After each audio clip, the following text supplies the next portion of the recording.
ரொம்பவே ஒரு busy morning தான் சொல்லணும். என்னோட கிச்சன பார்த்தாலே உங்களுக்கே தெரிஞ்சிருக்கும். என்னன்னா, அத்தை வந்துட்டு ஹாஸ்பிட்டல் போயிட்டாங்க. அதனால வந்துட்டு அந்த சோறு ஆக்குறது, குழம்பு வைக்கிறது இது எல்லாமே வந்துட்டு இன்னைக்கு வந்துட்டு என்னோட வேலை. அது காலைல வந்து வழக்கம் போல வந்துட்டு மேகி வந்துட்டு செஞ்சிருந்தேன். மேகி வந்துட்டு கொஞ்சம் வீடியோ எடுக்க முடியல முன்னாடியே செஞ்சனால. அதனால அத மட்டும் தனியா இறக்கி வச்சுட்டு, சைடுல ஒரு சைடு சோறு, இந்த சைடு வந்துட்டு ஒரு கடாயில வந்துட்டு எண்ணெய் ஊத்திட்டு, முட்டை வந்துட்டு அப்படியே மேகியோட சேர்த்துட்டோம் அப்படின்னாக்கா, அது ஒரு ஸ்மெல் அடிக்குது. அதனால வந்து நான் இந்த மாரி தான் நான் எப்பயுமே வந்துட்டு நான் ஃப்ரை பண்ணி சேர்த்துக்கிடுவேன்.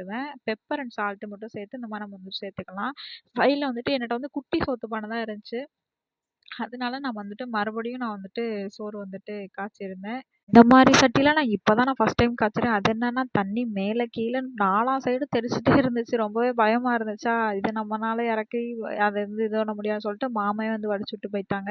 அதுக்கடுத்து வந்து முட்டை வந்துட்டு வேக போட்டிருந்தேன். அதையுமே ரெடி பண்ணி வச்சுட்டேன். இந்த கருவாட்டு குழம்புங்க, நான் வந்துட்டு எதார்த்தமா சமைக்கிற சாப்பாடு என்னமோ இன்னைக்கு அவ்வளோ ஒரு டேஸ்ட்டா வந்துருந்துச்சு. இந்த கருவாட்டு குழம்பு ரெசிபி நான் உங்களுக்கு கண்டிப்பா ஷேர் பண்றேன். கண்டிப்பா ட்ரை பண்ணி பாருங்க. அம்புட்டு ஒரு டேஸ்ட்டா இருந்துச்சு.